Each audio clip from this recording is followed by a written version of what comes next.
በጠዋቱ ስልኬን ስከፍት ሊታረዱ የተዘጋጁትን በጎች በምስራቅ አርሲ የ60 ዓመት አባት ተገደሉ። ቤተክርስቲያን ውስጥ ያላችሁ ጳጳሶችና ቄሶች ምን አባታችሁ ነው የምትሰጡት ለህዝቡ?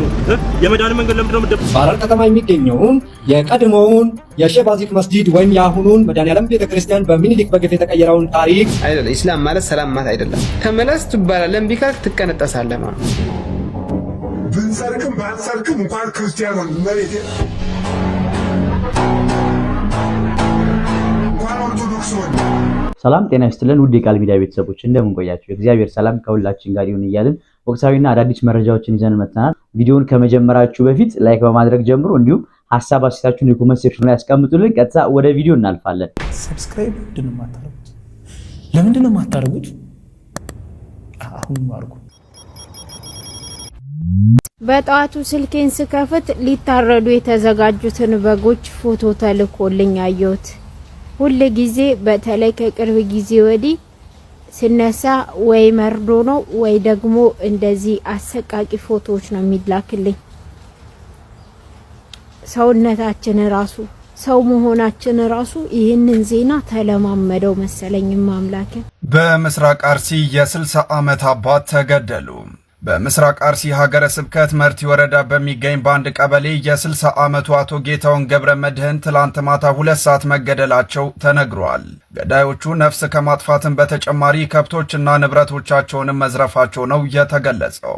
በዚህ ወረዳ በሚገኝ ጋዶ ቀበሌ የሚኖሩ 5 ሰዎች ጥቅምት 24 ቀን 2018 ዓ.ም የእርሻ ስራቸውን አጠናቀው ምሳቸውን እየበሉ ባሉበት በታጣቂዎች በተከፈተባቸው የተኩስ እሩምታ መገደላቸው ይታወሳል።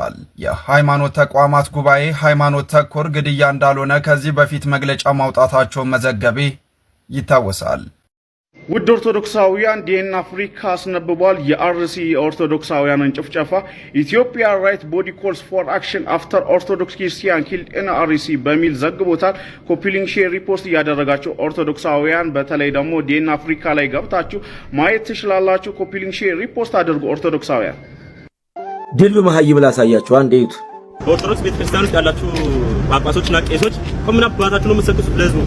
የመዳን መንገድ ለምንድን ነው የምትደብቁት? እኔ ዛሬ አስቀያሚ በጣም ያስጠላኝ ነገር አየሁ። ቤተክርስቲያን ሄዶ ሰው ግድግዳ እየሳመ በር እየሳመ ምናምን አየሁ። ቆይ እናንተ በመገረፉ ቁስል እኛ ተፈወስን እኮ ነው የሚለው መጽሐፍ ቅዱስ። ለአንተ መልስ ከመስጠቴ በፊት ግን ጓደኛህን አግኝቼልሃለሁ። ብረት ያለ እውቀት ስታነሱ ጭንቅላታችሁን የዚህን ያህል ይደፈናል። እውን አንተ በመገረፉ ቁስል እኛ ተፈወስን እያልክ ድናል፣ ጸድቀሃል፣ አባቶችን እየሰደብክ ጠላትን ጉዴን የሚል መጽሐፍ ቅዱስ በእጅ ይዘህ ግን ካህናቶችን ቄሶችን ስም እየጠራ ትሳደባለህ። በቤት ያለውን ጉድ እስቲ ቀንጨብ አድርጌ ላሳይ።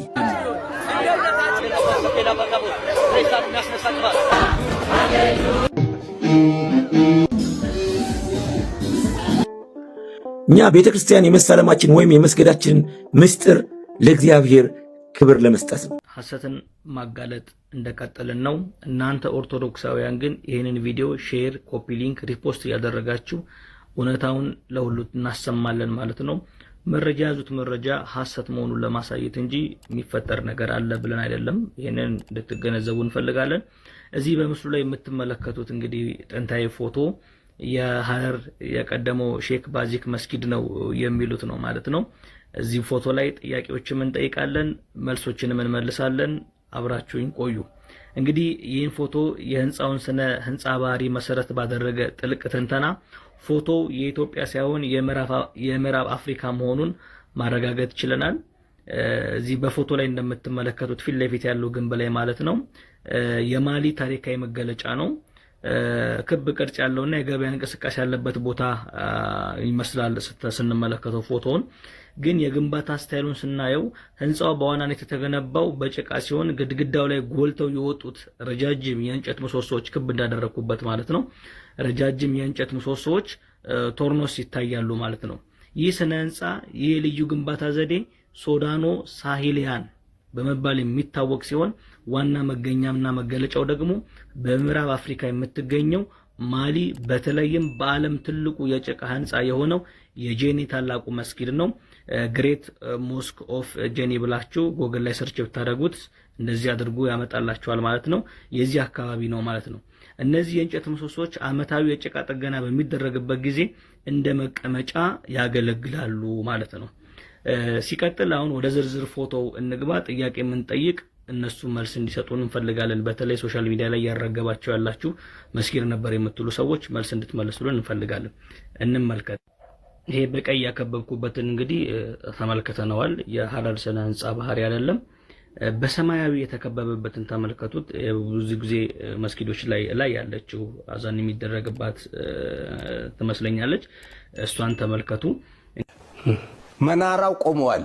መድኃኔዓለም ሲሰራ ሲገነባ ራሱ በጀርባው ምናራው አለ፣ አዛን የሚደረግበት ማለት ነው። እንግዲህ ሼኩ ሚናራው አለ የሚሉት መድኃኔዓለም ቤተክርስቲያን ሲገነባ መስጊዱ ሲፈርስ ሚናራው ይታያል፣ ፎቶ ተነስቷል የሚሉት ፎቶ ይሄ ነው እንግዲህ ማለት ነው። እንግዲህ መጽሐፋቸው ላይ ደግሞ የጻፉትን ፎቶ ደግሞ ላሳያችሁ። ይሄኛውን ፎቶ ደግሞ እስኪ እንመልከተው። ይሄ ፎቶ እንደምትመለከቱት ሼክ ባዚክ መስጊድ እንግዲህ ሲፈርስ ነው ያሉት። ከዛ ደግሞ የሐረር መድኃኔዓለም ደግሞ እየተሰራ የሚያሳይ ፎቶ ነው ብለው በዚህ በመጽሔታቸው ላይ ማስቀምጠውታል። ማስረጃም ብለው ደግሞ አስቀምጠውታል ማለት ነው። አሁንም እዚህ ጋር ጥያቄዎቻችንን እንጠይቃለን። እኛ በዚህ በሰማያዊ ያከበብኩበትን የመጀመሪያው ከቀዩ ሲቀጥል ያለው በሰማያዊ ያከበብኩበትን የዚህ የመስጊዱን የላይኛውን ክፍል ተመልከቱት። ውፍረቱ ምን እንደሚያክል በደንብ ተመልከቱት። ውፍረቱ ምን እንደሚያክል ማለት ነው። ለመለሳችሁ ወደ ቀድሞ። ይሄኛው ደግሞ ከጭቃ ቤቱ ጀርባ ያለውን ደግሞ ስትመለከቱት በሰማያዊ ያከበብኩት ምን ያክል ቀጭን እንደሆነ ተመልከቱት። በሳይዝም በቁመትም በውፍረትም አይገናኙ። ግን ሼክ ባዚክ መስጊድ ነው ሁለቱንም የሚሉት እነዚህ ሰዎች። ልብ ብላችሁ ያዙ፣ ተመልከቱ። ሁለቱ አይገናኙ። እንደገና ደግሞ ሰማያዊ መስመር ይዛችሁ ወረታችሁ ወረዱ። ሼር የሚለው ጋር ያከበብኩበት ታችኛው መስጊድ ማለት ነው ሼክ ባዚክ መስጊድ ነው የሚሉት መጽሐፋቸው ላይ። ሼክ ባዚክ መስጊድ ስንት አይነት ቅርጽ ነው ያለው? በየፎቶ ላይ እንግዲህ የተለያየ አይነት እንትኖችን ነው እያየን ያለ ነው። እዚህ ጋር ደግሞ በነጩ ደግሞ ያለውን ደግሞ ተመልከቱት። ከላይኛው ጋር ጭራሽ አይገናኝም። ቀደም ካየነው ጋር ደግሞ ጭራሽ አይገናኝም። በእኛ ጉላት እንደምንለው የነሱን ተመልከቱት። እዚህኛው ፎቶ ላይ የምናየው በጣም ወፍራም ነው። በደንብ አድርጋችሁ ተመልከቱት። በጣም ወፍራም ነው። እዛኛው ፎቶ ላይ ደግሞ ልክ ይሄኛው ፎቶ ላይ ስንመለከቱ ደግሞ በጣም ቀጭን ናት። ተመልከቱ። በጣም ቀጭን ናት። የሼክ ባዚክ መስጊድ ናት ነው የሚሉት። እንግዲህ ቀጭን ናት። እንግዲህ እኔ አንድ መስጊድ አንድ እንትን እንዳለው ነው የማውቀው። ሁለቱ ውፍረታቸው ምናቸውን ተመልከቱት። የማይገናኝ ነው ማለት። እሺ ኦርቶዶክሳውያን ይህንን ቪዲዮ ከምን ጊዜውም በላይ ላይክ፣ ሼር፣ ሪፖስት፣ ኮፒ ሊንክ እያደረጋችሁ ለሁሉም እንዲዳረስ አድርጉ። እንግዲህ ስለ ሼክ ባዚክ መስጊድ መድኃኔዓለም ቤተክርስቲያን ጋር ነበር። መድኃኔዓለም ቤተክርስቲያን ሲሰራ እሱን አፍርሰውት ነው ምናምን የሚሉ ነገሮች ተነስተው ካስታውሳችሁ እንግዲህ ብዙ ቪዲዮዎችን እየሰራ ነበር። ለዛም እንግዲህ አንዳንዶች ይሆናል ያሉትን መልስ እንግዲህ ያገኙ መስሎኛል። አግኝተናልም ብለው እንግዲህ መልሳቸውን ከነ ማስረጃ ይዘው መጥተዋል። እስኪ በእውነት እስቲ መልሳቸውን እንስማ። እስኪ በጣም ዘይገርም ነው። በጣም እስቲ መልሳቸውን እንስማ። ይህ ከኋላ የምትመለከቱት ዲያቆን የአብስራ አዲስ ይባላል። በሐረር ከተማ የኦርቶዶክስ እምነት ተከታይና አገልጋይ ዲያቆን ነው። ይህ ዲያቆን በሐረር ከተማ የሚገኘውን የቀድሞውን የሼህ ባዚክ መስጊድ ወይም የአሁኑን መድኃኔዓለም ቤተክርስቲያን በሚኒሊክ በግፍ የተቀየረውን ታሪክ ውሸት ነው፣ በባዶ መሬት ነው የተገነባው በማለት የውሸት ቅጥፈትን በሶሻል ሚዲያ ላይ እየሰራ ይገኛል። ይህንን ስራውንም ከተለያዩ የመዋ ተዋሕዶ አቀንቃኞችና ከማህበረ ቅዱሳን እንዲሁም ከፋኖች ጋር በመተባበር የሚሰሩት መሆኑን ማረጋገጥ ችለናል። ይህ ብቻ አይደለም። ይህ ወጣት እጅግ በጣም ሲበዛ የጥላቻ ንግግሮችና ጠብ አጫሪ ንግግሮችንም እያደረገ ፍጹም የሐሰት ትርክትና ጥላቻን እየዘራ ይገኛል። ይህ ወጣት በማህበረ ቅዱሳንና መዋ ተዋሕዶ አስተሳሰብና እንደዚሁም በሶሻል ሚዲያ በተለያዩ ላይቮች ላይ የመዋ ተዋሕዶ መምህራን በሚያስተምሩበት ላይቮች ሁላ እየገቡ የመዋ ተዋሕዶንና ፋኖን ትግል የሚደግፉ ሲሆኑ የተለያዩ መልእክቶችንም ያስተላልፋሉ። ስለዚህ እንደነዚህ ያሉ ወጣቶችን የክልሉ የጸጥታ ኃይል እንዲከታተላቸው ስንል ጥቆማ መስጠት እንወዳለን። እነዚህ ወጣቶች እንደሰማችሁት ነው። ይሄን የመሰለ ማስረጃ ነው እንግዲህ ያገኙት ማለት ነው። በስተመጨረሻም እንግዲህ ሲያቀታቸው መልስ ሲያጡ እንግዲህ እንደዚህ አይነት ቀሽም የፖለቲካ ካርድ ለመምዘዝ ይሞክራሉ። በጣም ነው የሚያስገርመው። የሚገርማችሁ የክልሉ መንግስት የኔ ከታተል ይላል እንጂ ሰው የክልሉ መንግስት ያለ ገንዘብ አይሰራም እያለ የሚያማ የሚተች ነው። ይሄንን ቪዲዮ አምጥቼ ላሳያችሁ፣ እስኪ ስሙት። ይሄንን ከተመታሁት ዱላ ካገገምኩኝ በኋላ ወደ ፖሊስ አቀናሁ። ጉዳዩን ለፖሊስ ነገርኩ። ፖሊስ ካዳመጠኝ በኋላ እሺ እንይዘዋለን አለኝ። ከዛ በኋላ መሽቶ ስለነበረ በጠዋት እና አሉኝና እሺ ብዬ ተመልሼ ገባሁ። መከራዬ ከሷልና ተባለ። እሺ ብዬ ተነስቼ ስሄድ ታሰርኩ። እኔ ታሰር እስር ቤት ግማሽ ቀንና አደርኩ እና የአከራይ ዘመድ መጡ። ለካ ብር ወስደው ነበር እኔን ያሳሰሩ። ፖሊስ ሊያደርግልኝም አልቻለም፣ ፈቃደኛም አይደሉም። እኔ ብር የለኝም፣ ሰጥቻቸው በቃይና አስወጡልኝ። ብሄድ ይደበድቡኛል። ብር ከሌለን ፍትህ የለም ማለት ነው። አመሰግናለሁ። በጣም የሚያሳዝን ልብ የሚነካ ታሪክ ነው የነገረን ወንድማችን። እንግዲህ ተመልከቱ።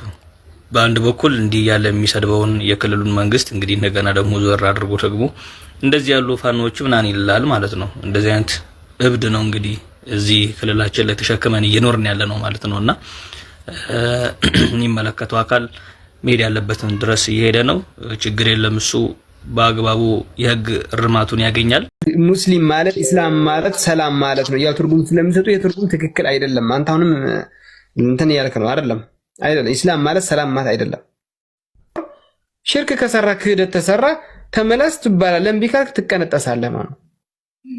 ና አላህ ሱብሓነሁ ወተዓላ እንደዛ ነው ያስቀመጠው። ነቢያችን ሰለላሁ ዐለይሂ ወሰለም በሐዲሳቸው ላይ መን በደለ ዲነሁ ፈቅቱሁ ለምሳሌ ወይም ደግሞ የሙስሊሙን አንድን ለመበታተን የሚሯሯጥንም የሙስሊም መሪ ኖሯቸው በዛ መሪ ስር የተጓዙ ያለውን እምቢ ካለ ማሰር መግደል ብላ የሚፈቀድበት ሁኔታ አለ። ለምን? ሙስሊሞችን ለአደጋ የሚያጋልጥ ስለሆነ።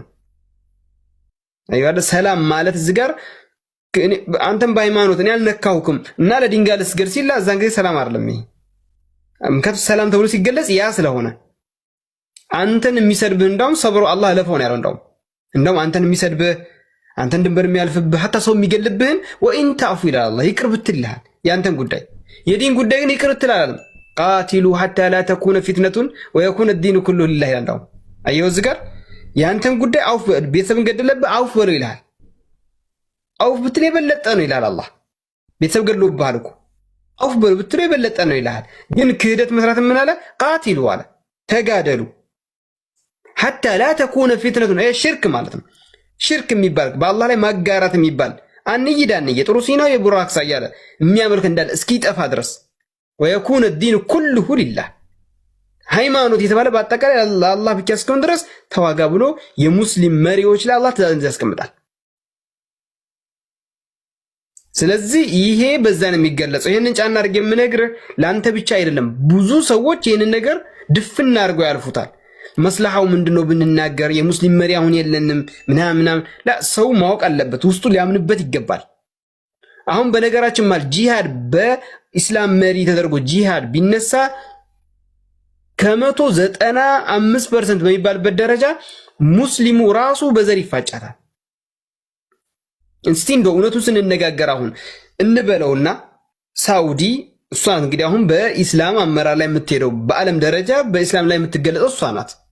በተውሂድም ያለ ሽርክ የሌለባት ዛሂር የሆነ እሷ ናት።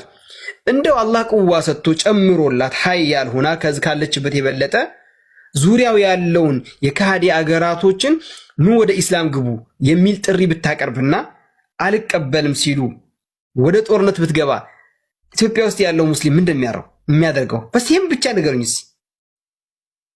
እኛ የምንማማረው ምን እንደሆነ እንድታውቁ ነው። በደንብ አድርጋችሁ የምንማማረው ምን እንደሆነ አረ ከሀገር ለሀገር ካልሞትክ የሚለው ስንቱ ነው? ምሳሌ ልስጣችሁ ያለሁት የአገሩን የከዳ የሚለው ስንቱ ነው?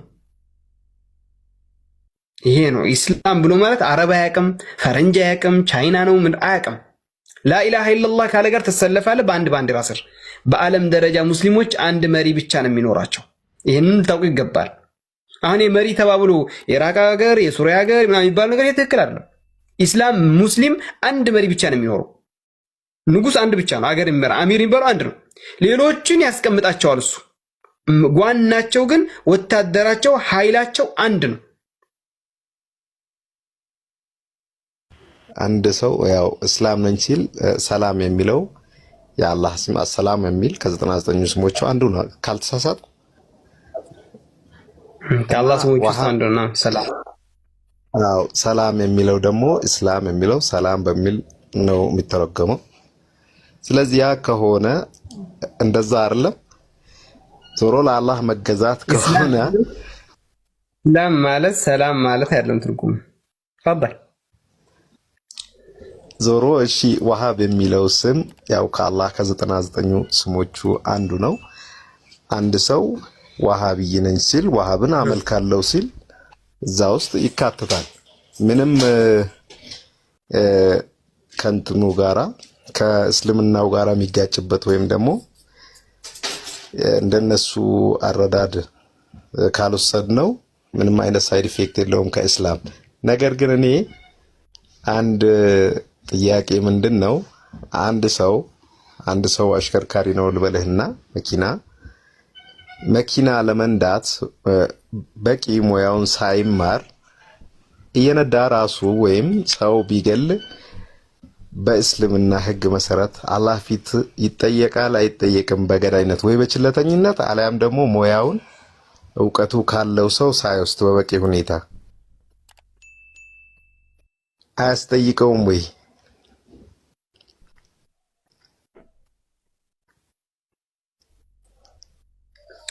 መርሐባ ባረከላሁ ፊክ። ከዛ በፊት ግን ወሃብ የሚለው ጉዳይ ላይ አንደኛ አላህ ሱብሓነሁ ወተዓላ ኢስላም የሚለው ሰላም ወደሚለው እንደማ ሰላም የሚለው የአላህ ሱብሓነሁ ወተዓላ ስም ጋር እንትን የሚል አይደለም። ምክንያቱም ኢስላም ማለት አልኢስቲስላሙ ሊላሂ ቢተው ለአላህ እጅ እግር መስጠት እንደማለት ነው። ኢስላም ብሎ ማለት ለአላህ ፍጹም ታዛዥነት ፍጹም እጅ እግር መስጠትና አልኢስቲስላሙ ሊላሂ ቢተውሂድ ወልኢንቂያዱ ለሁ ቢጣዓ ወልበራአቱ ሚነ ሽርክ ወአህሊሂ ማለት ነው። ኢስላም ብሎ ማለት ይሄ ነው። ካልበለዚያማ ሰላም ማለት በሰላም ለመጣ ኢስላም በሰላም ያስተናግዳል። እምቢ ብሎ ለመጣው ደግሞ እስልምና ዋጋ ይሰጣል፣ ያስከፍለዋል ዋጋ። ልክ አላህ በቁርአን ላይ እንዳለው ወለዚነ ኢዛ አሳበሁሙል በግዩ ሁም የንተሲሩን፣ እነዛ በደል ሲመጣባቸው የሚመክቱ ናቸው ያለው እንጂ በለኝ በቃ እኔ ሙስሊም ሰላም ነኝና እያለ የሚድዳ አይደለም። ኢስላም እንደዛ አይደለም። ኢስላም ሮሮ የሚሸከም አይደለም። ኢስላም እንዳውም ሌላን ዘካ ምንድነው ጂዚያ በግድ ክፈል ብሎ ጎሮሮን የሚይዘው ነው። ሐታ ይዕጡል ጂዚየተ አን የዲ ወሁም ሳጊሩን ያለው አላህ የላ በእጅ አዙር እንዳውም ሳትከፍል በአላህ ምድር ላይ አትኖርም ትከፍላለህ ጂዚያ ብሎ እጅ አዙሮ የሚያስቀምጥ ነው። የኢስላም መሪ ጠንካራ ያ በአላህ መመሪያ የሚመራ መሪ ሲኖር ማለት ነው። ስለዚህ ሮሮ ይሄን ማድረግ እኮ ለሰላም ከመታገል ሰላምን ከማስረጋ ነው። ራሱ ሰላም ነኝ የሚል አካል ጠቅላላ ለሰላም የሚያስፈልገውን ነገር ዋጋም ከፍሎ አስከፍሎም ሰላምን ማረጋገጥ ከሚለው ጋራ ምንም ጦርነት መዋጋት ሰላምን ከማደፍረስ አይደለም፣ ሰላምን ለማስጠበቅ ስለሆነ አሁንም ያው ሰላም የሚለውን አያናጋም ማለት ነው። ሌላው ምንድነው እኔ ቅድም የጠየቅኩህ ያ ሾፌር ነኝ ብሎ ወይ ደግሞ ያለ ችሎታው መልስልህ ይሄንኛው ልጨርስ ካይር መርሐባ እሱን መልስልህ። ወላኪን እዚህ ጋር ብዙ ሰዎች የተሳሳተ ትርጉም ስለሚሰጡ ሙስሊም ማለት ኢስላም ማለት ሰላም ማለት ነው ያው ትርጉም ስለሚሰጡ የትርጉም ትክክል አይደለም። አንተ አሁንም እንትን ያልክ ነው አይደለም። ኢስላም ማለት ሰላም ማለት አይደለም። ትርጉሙ እንደዛ አይደለም። አስለም ኢስላም ብሎ ማለት አልሙስተስሊሙ ሊላህ ቢተውሂድ ነው። ለአላህ ነው እጅ እግር የሚሰጠው። ወልኢንቂያዱ ለሁ ቢጣዓ ነው። አላህ በመታዘዝ የሚጎተት ማለት ነው። ወልበራአቱ ሚነ ሽርክ ወአህሊሂ እንጂ ኢስላም ማለት ሰላም የሚል መመሪያ የሚሰጣለም። ነዓም ሚን ضمن ከጥቅል ውስጥ የሚካተት ነው። በሰላም የሚመጣን በሰላም የሚሄድን ሰላም የሚመጣ ይባል በአንተ ጉዳይ አይደለም፣ በዲን ጉዳይ ላይ ሰላም የሚያመጣ ነው። በዲን ጉዳይ ላይ ሰላምን የሚተላለፍ ከሆነ አንተን አይነካም። ሽርክ የሚሰራ ከሆነ ሰላም የለም ከዛ ጋር ሙስሊም መሪ ካለ ማለት ነው። አየው አይደለም አንተ ሰላም ብለን የምንወስደው አንሳተኛ የሰው ልጅን እስካልነካ ነው ወይም ሰው ላይ ድንበር እስካላለፈ ነው። አላህ ላይ ድንበር ካለፈም ሰላም የለም። ያሰው ከማን ጋር? ከአማኞች ጋር ወይም ደግሞ ከሙስሊም መሪ በቁርአንና በሐዲስ የሚመራ ጉልበት ባንሰርክም እንኳን ክርስቲያን መሬት እንኳን ኦርቶዶክስ ሆነ